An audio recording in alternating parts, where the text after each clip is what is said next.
Hey, Hound Dogs, I'm David Hankins, I'm Paul Hankins. and you're on the air with Power Squared. Jon Dexter has joined us. John, welcome to the show for the third time. Yeah, geez, time flies. Yeah, Thanks for having me on. I appreciate it. yeah. We had you back on. The first time was April of 2021, Oh, and we're wow. talking about your first Kickstarter for Alpha Dogs.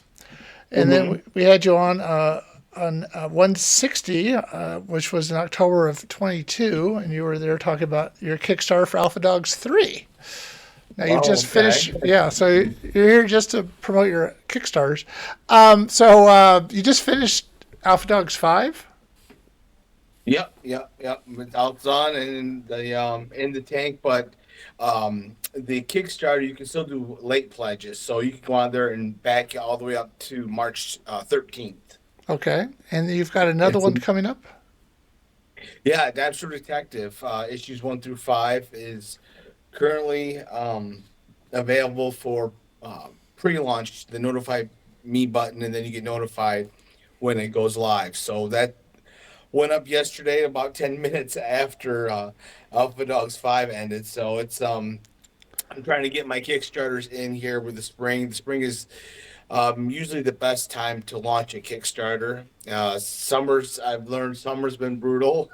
So I'm not going to launch again to the fall. The spring and the summer are the considered the best times to launch a Kickstarter, unless you're like, somebody a big name where it doesn't matter. But someone like me, it's behoove him to go during the best time. Okay, for someone who didn't see you on the previous two times and hasn't backed one of your Kickstarters, tell us a little about who is Jon Dexter. Yeah, so I am the writer of Alpha Dogs, Dinosaur Detective, Space Cruise, and comic books.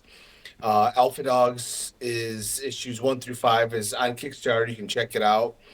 It's about this dog that has the ability to heal from any wound. He's smart enough to understand human speech, and he has a heightened strength. Him and his owner are on the run for mercenaries that are attempting to kidnap him to manipulate his powers.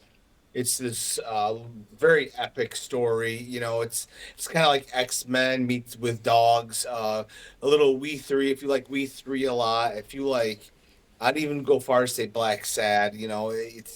They're not anamorphic, but the dogs interact with each other. It's not hokey at all. It's very grounded, and it really emits a lot of emotions. You have a lot of empathy for our main character Buck. Okay, and Buck is based on a dog you know. Yeah, so this is who he's based on. Let me get this photo. I've been showing people because the Kickstarters, but Okay. yeah, that's who he's based on is our dog Pig.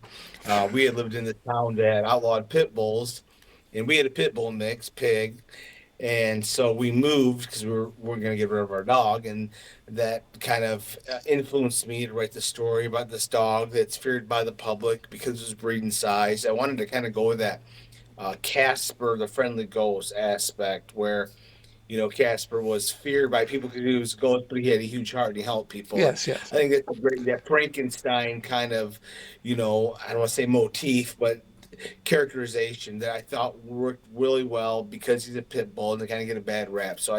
It's a very unique take on that kind of character, and I can promise you, Alpha Dogs is not anything like another comic you read on the shelf. No, probably not. So you also do Dime Store Detective.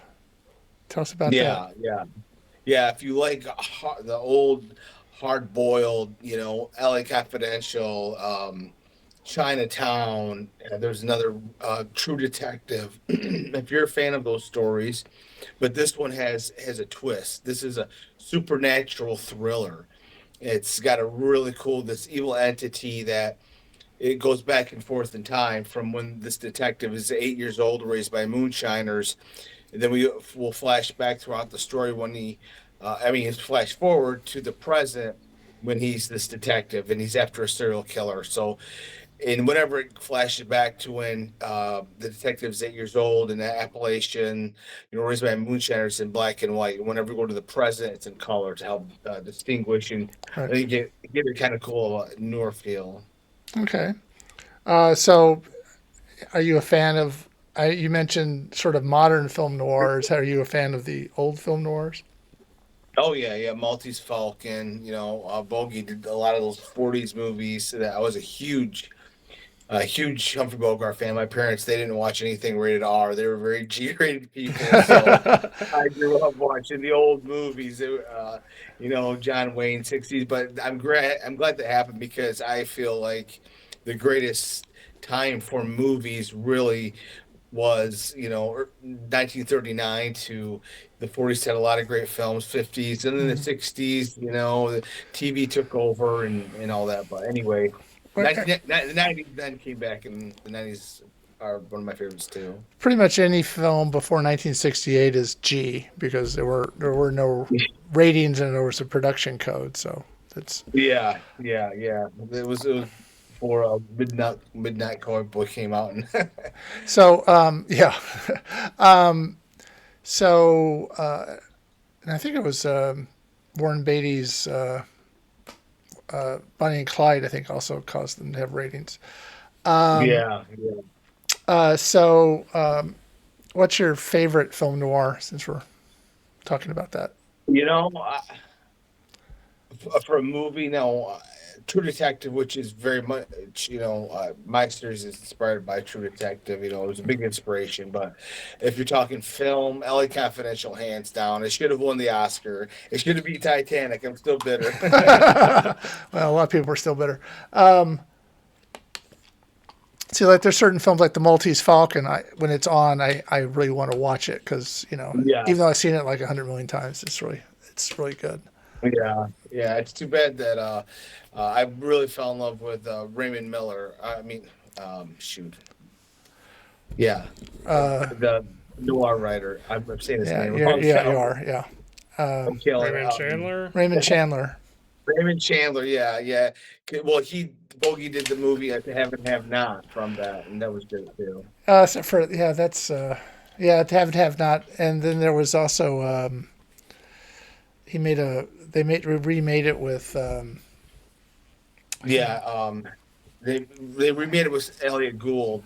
Well, yeah, no, they also remade it with I can't think of the guy's name. He died kind of young. It was kind of one of those sort of method actors. I forgot his name, but it was more of a boat thing and off the coast here. Right. Yeah, I forgot the name. Anyway, yeah, okay. Yeah, that's great. Bad memory. Let's talk about old film. Okay, so when we last talked to you, you'd done 3 Kickstarters. Now you've done 12, and you're getting ready to do number Oh 13. no. Yeah, yeah. 13 is coming up with Dexter Detective, and I also have another series called Space Cruising. If you like Spaceballs, if you like Star Wars, you really enjoy it. It's a sci-fi with a lot of comedy in it. I'm really proud of it because not a lot of people, especially comic book writers, take a crack at comedy. I think I've pulled it off. I believe because comedy is actually for me the most difficult to write. Comedy's It's hard. very Yeah, it's very hard. It's what's funny to somebody might not be funny to somebody else. It's tough with timing and a script, in a comic book. So I'm hoping that I can pace it out, and I don't know. People have enjoyed it who've read it. Okay, so has it been kickstarted yet? Yeah, issue one was Kickstarter, and the funny thing is that actually I wrote. I had that as a comic book back in 2009. And I ran out of money before I could finish it. So it just sat there from 2009, and the cover was horrible. I had no money. It took me like 2 years to get it done, and I just wasn't proud of it because I couldn't finish it, and the cover was terrible, but I had no money. So it literally sat from 2009 to today. So kids, don't give up on your dreams because it took me a long time to get anywhere. And thankfully, the cool thing is, so I was able to finish it now and release it, and it's been really great to finally, after all these years, 2009. Oh my goodness, it's forever Yeah. ago. To finally have it done and in print is really cool, and it's a great series. I want to release issue two. I want to do that this year, but I don't know because it's kind of I got a publisher now, which is great. Source Point Press are Yeah. publishing Alpha Dogs, the volume novel. It's on Amazon.com. It's on Target. If you go to Target, I'm on Target.com, not in the stores. Maybe one day. Yeah. Well, But yeah. For the next 40 days now. Barnes and yeah, it's in some Barnes and Nobles, but all the major book websites you can order it, and like I said, Amazon. So if you don't like Kickstarter, you can get the graphic novel. So how did you get a publisher? Um, I guess, oh boy, I would have to say hard work and luck. Because it's just, I was a year prior, I had met fantastic writer Dirk Manning, a big indie comic guy. He works for Source Point Press, and I had known he worked with him. Yeah, he was up there, and so what I did is I knew they liked the supernatural, the thriller stuff. That's their kind of bread and butter. And so I thought, well, I'm gonna give them to him. So I gave him two issues of. I gave him issue 1 and 2 of Dempster Detective, and I just waited. I just waited a year, and to be a writer, trying to be successful, it's you by waiting. So I waited a whole year till I knew I'd see him again, and I'd give him my new issue, Dime Store Detective, and I hoped he'd like that. And so I walked over to his table. I said I had the new Dime Store Detective, and he asked me if I was interested in the publisher. So the rest is history. He had All right. really loved Dime Store Detective. People that read Dime Store Detective, I can promise, are gonna love it. It's a. I'm not just saying that. It's a really original story that just keeps gaining momentum with every Kickstarter. Okay. Well, so far you've written nothing that you didn't like, I guess. Well, So, I don't do it unless I just think it's the greatest thing ever. so what does this publisher do for you that you're not you're actually raising the money on Kickstarter? They just take your Yeah. finished work and make a what are they doing for you? I guess is the question. So they get me published. They get me into the stores. They get me into Target. They got me into Amazon, Barnes and Noble. It's creator owned, so I still got to pay for everything. Right. Um, and I still have, all the advertising basically is on me. I'm calling the bookstores. I'm calling the comic books, or mostly emailing them. Um, but that's 90% of. But what was important to me is I wanted to own my characters, own my Right. stories. That was more important than anything. Because if you do this to get rich, then you're in the wrong business. So Yes. so anyway. Yeah. No, I totally understand that. So you have I assume you still have a day job, or you just Yeah, I'm an inspector. So like construction inspector, I go and like today I was in a job site. We were testing water main. A contractor installs the water main. I got to inspect it. I got to pay for it. It's you got to make sure it's in compliance. It sounds a lot more fancy than what it is. It's a good job. I like it. But I like being outside. That's what's important to me. I like being. I don't know anybody can sit in a cubicle. I have to be outside. So okay. So you're splitting your time between doing that and working on your comic books. yeah, yeah. Basically, all my money I make from my job goes into my comic books. I never make any money. But you raised enough, I assume, on these Kickstarters to sort of Yeah. keep it going. Yes, yes, you make enough. I mean, I have made money on some Kickstarters. Mostly, I don't, but I'm in it for the long game. So I think it'll come. It's just it's a lot of work. It is a lot of work to try to make it on your own. Right. No, I think we know that. All too Yeah, well. you know it. You know I'm Yeah. a preach to the choir. Yeah. So so what was your most successful Kickstarter? Well, this one for funds. And then the last Alpha Dogs for backers. So this was close, but I raced this broke my record for fun. So that's really awesome. I wish I would have got more backers, but it's been kind of tough on Kickstarter lately. So the fact that I didn't get that much under, but the fact that I raised Oh, I think it was $300 more than my last one was really cool. Okay. So what's been your favorite reward? A great reward on here that people can get is a picture of your dog. Our artist, and you can see it on the Kickstarter page. The beautiful renderings of past ones he's done. But you send him a pet. It can be an iguana, it can be a cat, it can be a dog, whatever. And he'll do a cartoon drawing of it. He'll color it, and you get a copy of it. So it's really cool. And like I said, you can see all of the ones that he's done from past Kickstarter on there. He's an amazing artist. And do you get a piece of that, or is that just all go to him? No, I get it. I get a piece of it because, like I said, I'm gaining the fund to continue the next one. So you got to Right. come up with some good stuff. I'm still trying to come up with stuff for Dinosaur Detective. I should have done you drawn into the comic because that one always, you can sell it for a lot and it sells up. I had three openings for $200 for your dog drawn into Alpha Dogs, and those sold within like like a Yeah. week. So I was like, man, I wish I could make more dogs somehow. Just have a whole pound and draw your dogs Yeah, in. I know. So your okay. So your favorite thing is the current reward or the current reward from the last one. Yeah, yeah, yeah. I think so. I think it's a great one. But I encourage people to go check out the covers. The covers are amazing. We've got a Days of Future Past homage cover. We've got the Star Wars and Empire Strikes Back homage cover. We've got a great Spider-Man one with him in the with the water pipes with the water drained on them. That's one of my favorite covers. Hulk 181 um, homage cover. So there's a lot of really awesome, amazing covers on there. I So, encourage yeah, people to check out. And the trailer's I know cool. that's a big thing with a lot of Kickstarters is having like a bazillion covers. Yeah. How do you? Yeah. And we're basically just what's one cover and there you go.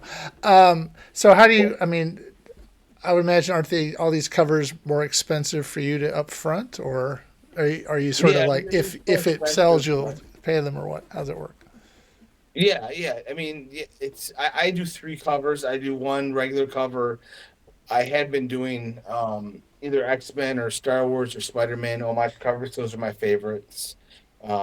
But it pays off in the long run because it's costing you X amount of dollars to make a cover. Well, you're selling people the same book because you're printing them. It doesn't matter. The print cost Yeah, doesn't doesn't change. matter what per cover. No. So you sell people the same cover. I made like uh, five cover, six cover variants for this new Alpha Dogs because, and I probably shouldn't have done so many, but variants of the cover. But I sold not very many, but six of the same comics for all different prices. Okay, so you charge more for the variant covers.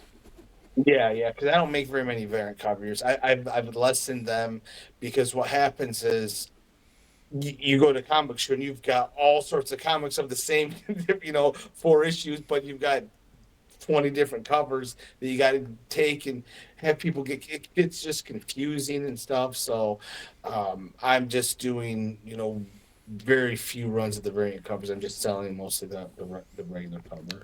I think we're lucky to get a cover done. So multiple covers. Yeah, it's So tough. yeah, when you were first on the show, you had I guess I want to say a kind of artist group that you were working with. Are you still working with them? Yeah, yeah. Oh yeah, Stone Tower Studios, they do everything. They do the art, they do the coloring, they do the lettering, they do the graphics. They're great. They put the trailer together. I just did a cold call on Facebook and got, extremely lucky that they had answered the call, and we've been in business ever since. So as far as mine goes, they'll be doing these. I've got 9 issues of Dime Detective before that's finished, and then I've got 10 issues of Alpha Dogs, and if it's a success, then I'll do the next volume. So we'll see. Okay, so I mean, do you have a lot of give and take with them, or you just say here's the script and they say here's the artwork? Um, it's if it's really important, I'll sketch it out. Now this is a sketch for a cover of mine, so I can tell you how good of an artist I am. All right. It's pretty horrible. Yeah, I'm terrible, but but they get the gist of it, um, and of course, you describe it in the comic. But I try my best not to get unless it's something important. I try not to get too descriptive because I want it to be a collaborative effort. Right. If it's just one person's vision, you pigeonhole your story, and 9 times out of 10, the cover idea I give them, they just exceed it. So it's been a great relationship that hopefully goes for a long time. So how you say it's collaborative? So they send you like here's a preliminary sketch, or they send you a Yeah, just send me sketches, see if it's okay. And like I said, 8 times out of 10, I say go with it. It's good because they're the artists. They know more than me. You've got to set up. Because if one guy is starting his dialogue, well, this guy should be on the left, and the other guy is right because stuff like that. You keep in mind. I do anyway. right. No, it's I think one of the things that is interesting when we are working with the artists is the give and take, the collaborativeness, giving feedback, Yeah, and sometimes like they'll make a change because it flows better that way than what you've written. absolutely. Yeah. Yeah, yeah, you guys know it's you want it to be enjoyable and a good working relationship. And I think sometimes artists they think you've kind of tied down their artistic abilities. That I don't think it's a good thing. No. And you've been working with so it's the same. I mean, it's the same group. Is it the same artist from book to book to book? Yeah. Yep. The same. Fernando Malik, he does the artwork. He does the illustrations for Alpha Dogs, and Alfredo Rentmer does the illustrations for and artwork for Dime Detective. They do the ink, they do the everything. They do the inking as well, and then somebody does the coloring. So they do the illustration and the inking, and they're great. I mean, anybody, if you go to the Kickstarter, I've got sample pages for both of them. If you go to the Alpha Dogs, like I said, that's available till until March 13th. And then Damn Sure Detective, you can sign up on that, but you can look at the other Kickstarters of the past and the artwork and the amazing trailers. I mean, the trailers are just amazing, and I think people once they see the trailer will be, very difficult not to want to back the comic because the trailers are cool. Okay, cool. Um, so I'll ask this question: have you been keeping up with Power Squared? Not Our book? really. Well, okay. Well, it's been nice talking to you. Good luck with your Kickstarter. No. Well, okay. Well, that's our book, so appreciate if you could. Yeah, definitely. I'll definitely check it out though. Yeah. They all say that. Okay. I noticed you've also started a Substack. Oh yeah, I started a Substack. It's pretty cool. It's just something that you want to keep emails of people on there. It's I mean, that way that you can have a newsletter to keep them updated. are you trying to have people actually subscribe and pay for it? No, I'm not. I'm not doing that. I just appreciate anybody that'll listen to me. Okay.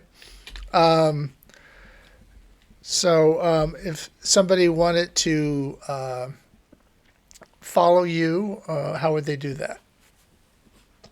They can go. I'm on Facebook and at Alpha Dogs Comic on Instagram and at Real Alpha Dogs on X. Okay. And do you have a website? I'm sorry, did you say that? No, but Shaman and Schuster's the Alpha Dogs down there. Okay. Well, If you, yeah. fancy. Okay. All right. Well, good luck with your next Kickstarter, which kicks off when? It's gonna kick off in early April. Okay. And you've been doing some cons as well? Yeah, I've been doing some cons and stuff, and I'll be in Toledo, Ohio this weekend for Fantasticon. Okay. We're going to be at WonderCon at the end of March. Oh, well, that's a great one. Yeah, so That's fun. and actually we'll actually have a booth that's supposed to just be there walking around. We'll actually we're in small press. So it's, Oh, great. yeah, it's a big step for us. So good luck with your cons. And good luck Yeah, with the yeah. next Kickstarter. And maybe we'll have you back on the next 3 years or so. And you'll be on Kickstarter 52 or something. Well, yeah, we'll see. We'll see. Well, it's nice talking to you guys. Have a good one. All right. If Bye.